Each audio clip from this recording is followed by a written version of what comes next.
দেশের চলমান পরিস্থিতি নিয়ে প্রধান উপদেষ্টা ডক্টর মোহাম্মদ ইউনূসের সাথে বৈঠক করেছে বিএনপি, জামায়াত ও এনসিপি। রাষ্ট্রীয় অতিথি ভবন যমুনায় হয় এ বৈঠক। এ বিষয়ে আমরা জানবো। সেখানে ছিলেন আমাদের সহকর্মী রমিজ হোসাইন, তার কাছ থেকে। রমিজ,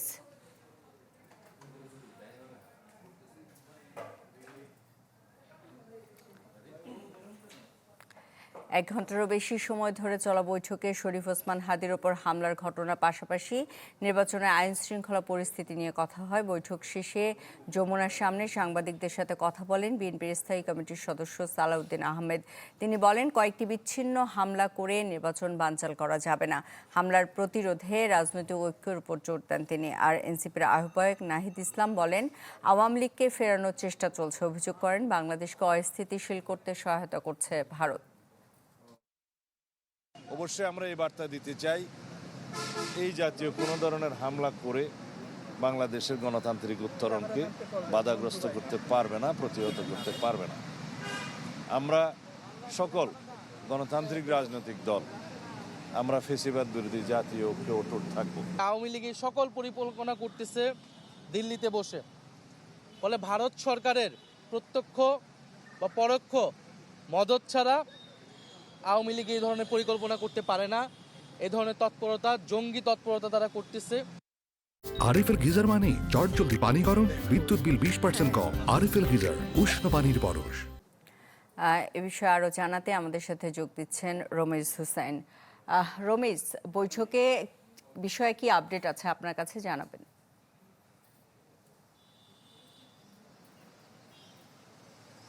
সুস্মিতা, এখানে যে বৈঠকটি হয়েছে সেখানে হাদির পরিবারের সদস্যরাও ছিল এবং বিএনপি, জামাত এবং এনসিপির দুইজন করে প্রতিনিধি ছিল। এবং বৈঠকে মূলত গতকাল হাদির উপরে যে হামলা ঘটেছে এবং সেই হামলার ঘটনাতেই আসলে রাজনৈতিক দলগুলো এবং তাদের প্রার্থীরা তাদের উদ্বেগের জায়গাটি প্রধান উপদেষ্টার কাছে তুলে ধরেছেন। সেক্ষেত্রে প্রধান উপদেষ্টা তাদেরকে আশ্বস্ত করেছেন যে এছাড়া রাজনৈতিক দলগুলোর মধ্যে যদি ঐক্য থাকে তাহলে কিন্তু পরবর্তীতে কোনো ধরনের হামলা হবে না, এই ধরনের প্রত্যাশার কথা কিন্তু প্রধান উপদেষ্টা করেছেন। এবং এছাড়া বিশেষ করে এনসিপির পক্ষ থেকে বলা হয়েছে যে এই যে এইটি হাদির উপরে যে হামলার ঘটনাটি ঘটেছে, এর সাথে আসলে যারা রাজনীতি থেকে অনেকটাই বিচ্ছিন্ন হয়ে গেছে, অর্থাৎ আওয়ামী লীগকে কিন্তু তারা এখানে সন্দেহের তালিকায় রেখেছেন যে যারা আসলে নির্বাচনকে বানচাল করতে চায় এবং কোনোভাবে যারা নির্বাচন দেশকে অস্থিতিশীল করতে চায় তারাই কিন্তু এই ধরনের হামলার ঘটনা ঘটিয়েছে।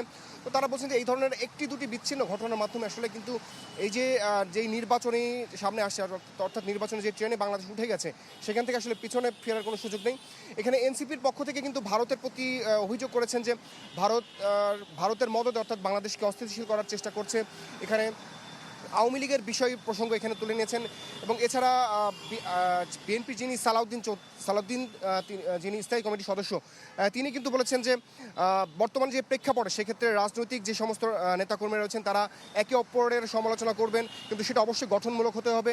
এমন ধরনের সমালোচনা এবং এমন ধরনের আচরণ করা যাবে না যাতে বিশেষ করে আওয়ামী লীগ বা অন্যান্য যে সমস্ত রাজনৈতিক দলগুলো রয়েছে, বিশেষ করে জাতীয় পার্টির কথা এখানে বলা হয়েছে, তারা যাতে সুযোগ পায় এবং দেশকে অস্থিতিশীল করতে পারে, এই ধরনের বক্তব্য যাতে কোনো রাজনৈতিক দলগুলো না রাখে সেই ধরনের আহ্বান জানানো হয়েছে। এবং সবশেষে তিনি আসলে বলেছেন যে রাজনৈতিক ঐক্যের আসলে কোনো বিকল্প নেই। সেক্ষেত্রে যেহেতু তাদের নেতা তারেক রহমান বাংলাদেশে আসছে, সেই ক্ষেত্রে আজকে প্রধান উপদেষ্টার সাথে এই বিষয়ে তার নিরাপত্তার সংখ্যা নিয়ে কোনো কথাবার্তা হয়েছে কিনা এই বিষয়ে আমরা যখন তার কাছে জানতে চেয়েছি, তিনি বলেছেন আজকে তারেক রহমানের বিষয়ে কোনো কথা হয়নি, তবে তাদের দলীয় নীতিগত ফোরামে তারেক রহমান বাংলাদেশে যখন আসবেন তার নিরাপত্তা কেমন হতে পারে সেই বিষয়টি তারা আলোচনা করছেন।